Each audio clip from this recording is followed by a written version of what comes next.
I can't do it. I cannot sit here and allow you to really try and make it seem as if having a STD should be normalized, Vice. Nope. Nope. I ain't playing that game, bro.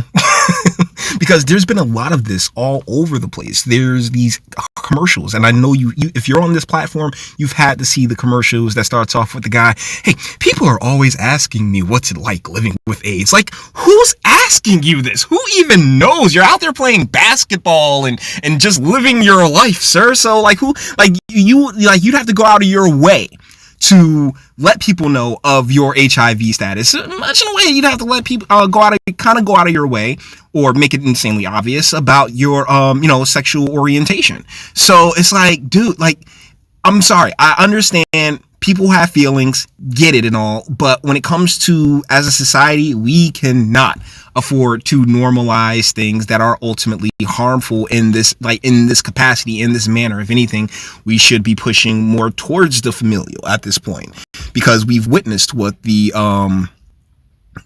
opposite end of that spectrum looks like, and we go through it every day, particularly in urban communities where the single parent household rate is ridiculous. And I do steady videos on how that environment is just congruative to more chaos and mayhem. But anyways, the reason I'm kind of going on in the intro here a bit because Vice is notorious for claiming videos. And I'm pretty sure no matter if I let 10, 20, or 30 seconds play, they're going to rock me on this one. But either ways, let's get into this.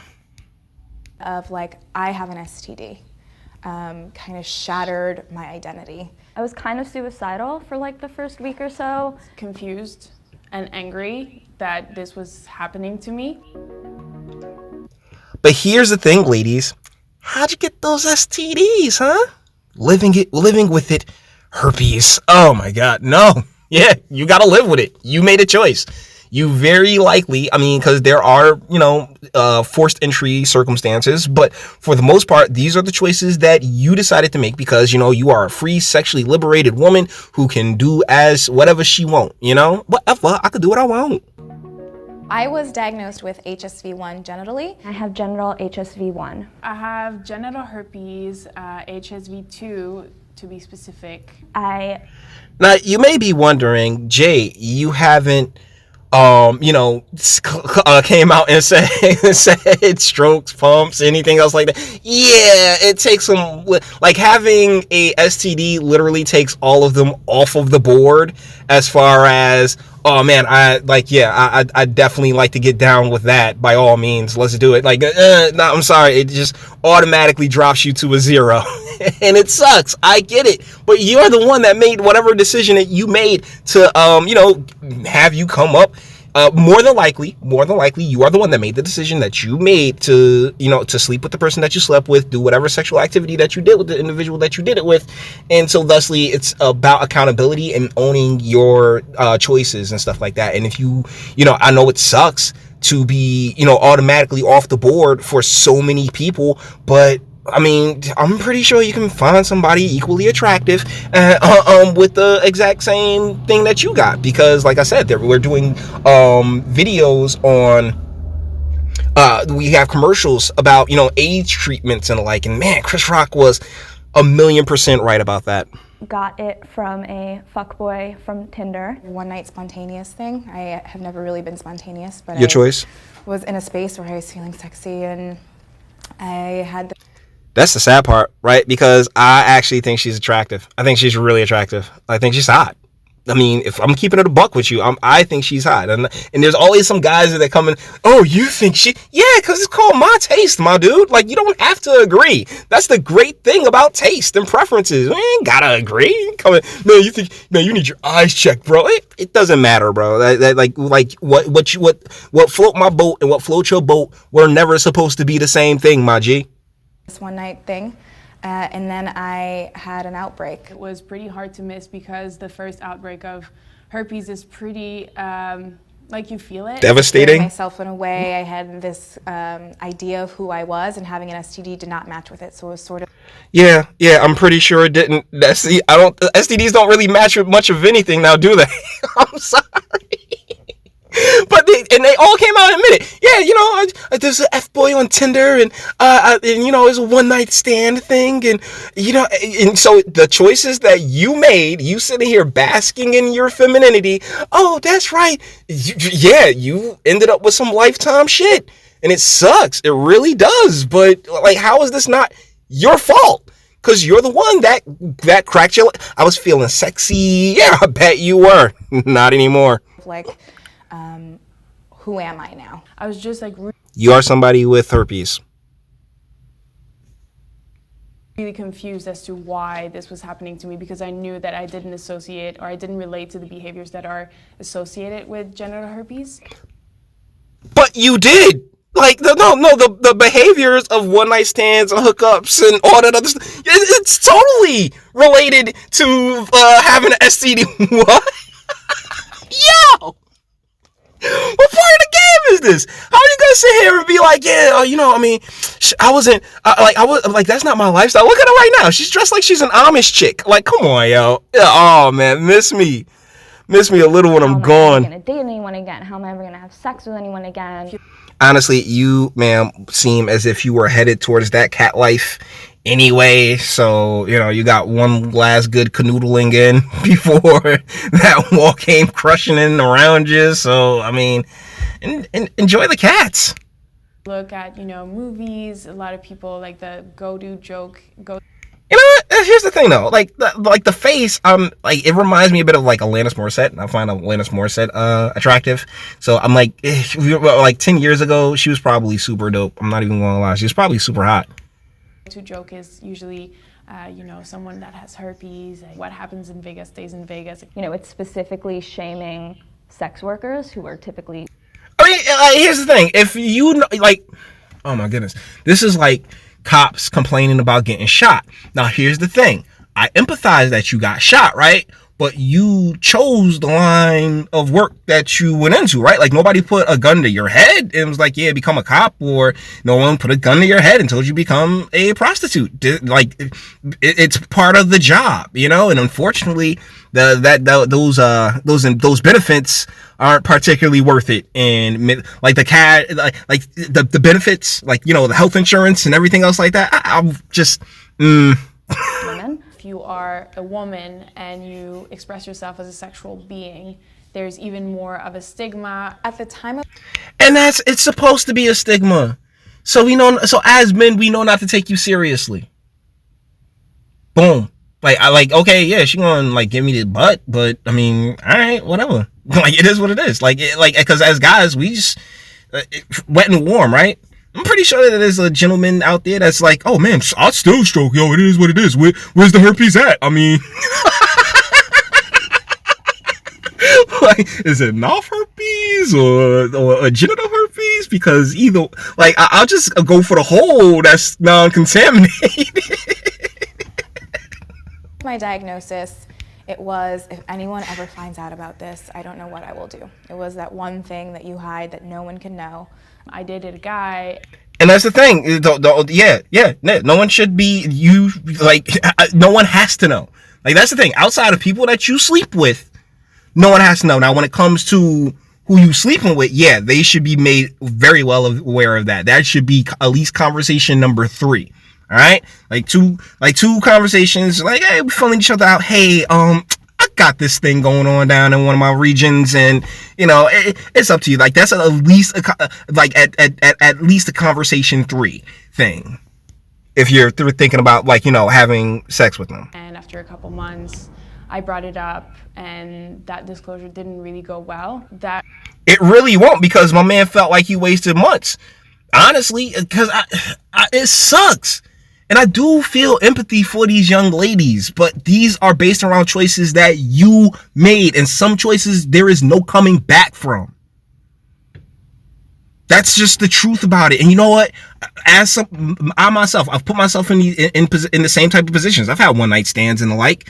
And God has really, really, really been rocking with me. Whereas, I haven't caught anything. But then again, even when it comes to one night stands, I'm really big on energy. I'm really big on what kind of person, because you're sleeping with me, but I don't know how smart that makes you. So, but either way, it's like, yeah, it's not going to go well. And that's why I say, like, a third conversation thing, not months down the line, because months down the line, and particularly if he really feeling you, he's like, it's going to be devastating. But thank you for not just getting down and being like, oh yeah, I got it. It was the first time that I really felt the stigma, not me inflicting it on myself, but someone else inflicting it on me, and not looking at me like this beautiful girl that he had been dating for a couple months, but really like this threatening virus. I didn't know. That's because you got a threatening virus and he was completely unaware of it. I mean, I'm sorry, sweetheart, but that's just the truth of the matter. You got to be honest with people. Now, honesty gonna suck, but it's not. But the thing is that he didn't inflict this on you. You inflicted upon yourself when you decided to get down how you got down in that other situation. To have the conversation in a way that didn't make it seem like the apocalypse was coming. My fiance will say that I still did some hemming and hawing, but I think what made it. See, and she's still hooked up. So, like, come on, yo. Come on. There's always a sucker, a simp out. That's why, like, I try not to be so heavily focused on, MGTOW stuff. And, like, it's because there's always just, like, you can't tell a dude what to do with his junk or his money. So he gonna do whatever it is he gonna want to do. And if that includes being a pay pig for, some random woman, then, man, power to you, bro. Have fun. It's not. Who am I to judge, right? Different or easier was feeling comfortable with myself. I always like to be prepared with statistics and like factual information on hand because, like we talk about, a lot of people don't know about the severity of different STDs or how they're contracted. No, it's just STD, all of them. I don't give a damn if it's freaking, what's that one? I think gonorrhea doesn't really affect dudes until like way later and after they catch it, or I'm like, that's the thing. I'm not sure. It's an STD. Like, you got it from swapping juices with the next individual, one way or the other. That's how you catch them. So, like, there needs to be a level of prudence, a level of awareness in yourself and in the person, in the situation that you're dealing with, that to protect yourself. But unfortunately, darling, like, yo, we passed the point. You was past that point like 15 years ago. Stuff, because sex education is pretty much like tests and condoms, and that's it. Parents, they talk about sex, but they're mainly just saying, like, make sure you use condoms. I would like to point out that Shit, not this parent. You can't miss what you don't know. You cannot miss what you don't know. So thusly, don't even start going down that path, because as soon as you do, particularly with an individual that you're not going like there's so many different variables and factors and circumstances when it comes to this, that it's really hard to pinpoint any one thing. But like, at the end of the day, I believe in individualism, right? I believe that, hey, you are an autonomous individual that has choices to make. We all do. But once you make those choices, you have to live with them. You gotta be able to, live with regrets. That Jay-Z, on his first album, I think it's the last song, and it's literally my favorite. It's called Regrets. And it's an amazing track. It really is. I mean, this is before he became 2020 Jay-Z. But was that 95, 96 Jay-Z? That dude just killed it with that one. But seriously, you got to learn how to live with regrets. I did use a condom, but herpes is not entirely preventable with a condom. It says so in the little condom handbooks. Yeah. I've done nothing differently than someone who is STD negative. Absolutely nothing. They have. Wow. How many more one night stands did you have? That's a better question. I would like to think that shook you to your core well enough to not do one night stands. So I would imagine, you would be living STD free, because the only thing that STDs really genuinely affect is your sex life. And there is some simp that decided to finance you. So by all means, enjoy it, but don't sit here and try to be like, oh well, it's all good, ladies. So go and flare it on up. You know what I'm saying? Like, nah, ladies, you gotta be far more discerning when it comes to who you allow inside of you.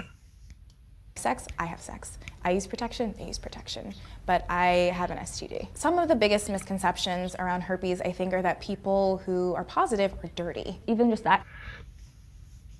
Yeah. I'm sorry. Is that not what it's a disease? It's literally a disease. It's literally a virus. I'm sorry, but I mean, aren't germs how we kind of determine what's clean and what isn't? Like, how is this a problem? Seriously. And like you said, well, they have sex.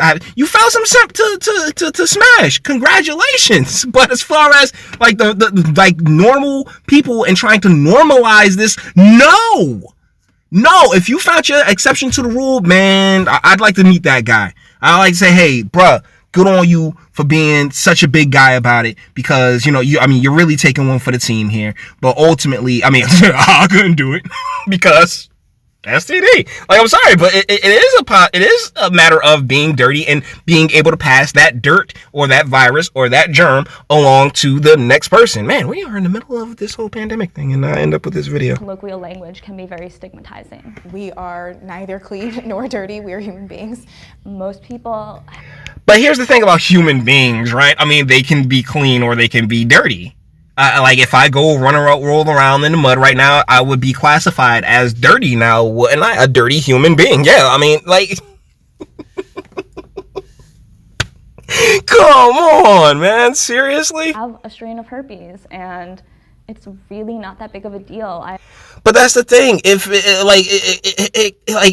like everybody has a strain of coronavirus. It's ultimately not really that big of a deal, right? But the difference is that one